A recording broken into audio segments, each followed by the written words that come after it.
제주적 미분양 주택이 늘면서 이 폐업한 종합건설업체가 지난해보다 갑절 이상 늘어난 것으로 확인됐습니다.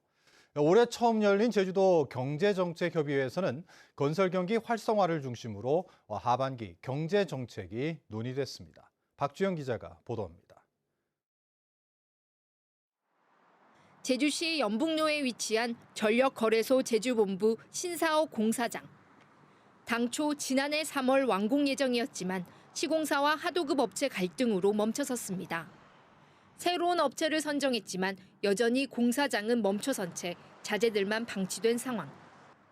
공사를 새로 맡은 대형업체도 자금 흐름이 막혔기 때문입니다. 소규모 건설업체의 경우 더 큰 어려움을 겪으면서 아예 폐업하고 있습니다.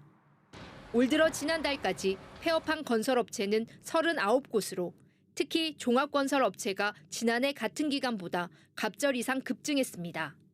이렇게 미분양 주택이 증가하게 되면은 그 건설 시공을 하고 있는 건설업체들 같은 경우에 이제 공사 미수금이 증가를 하게 됩니다. 이러한 상황에서 결국은 이제 재무 상황이 악화되면서 신규 폐업이 증가하고.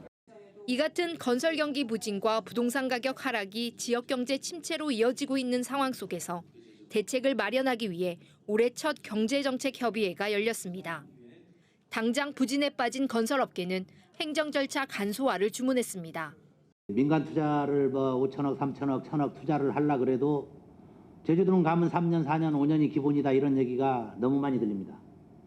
이 부분 다시 한번 예전처럼 그 일괄처리과를 좀 신설해가지고 지난 4월까지 제주 방문 관광객의 신용카드 사용액이 지난해 같은 기간보다 3.6% 증가한 1조 862억 원으로 나타났지만 실제 지역 경제에 미치는 영향은 미미하다는 지적도 제기됐습니다. 단체 관광객들이 지금 들어오고 있지만 중국 단체 관광객들은 아직까지는 돈을 쓰러 오시는 분들이 아니고 현 시장에 큰 보탬이 되지 않는다는 이 사실이 참 안타깝다는 말씀을 드리고 싶습니다.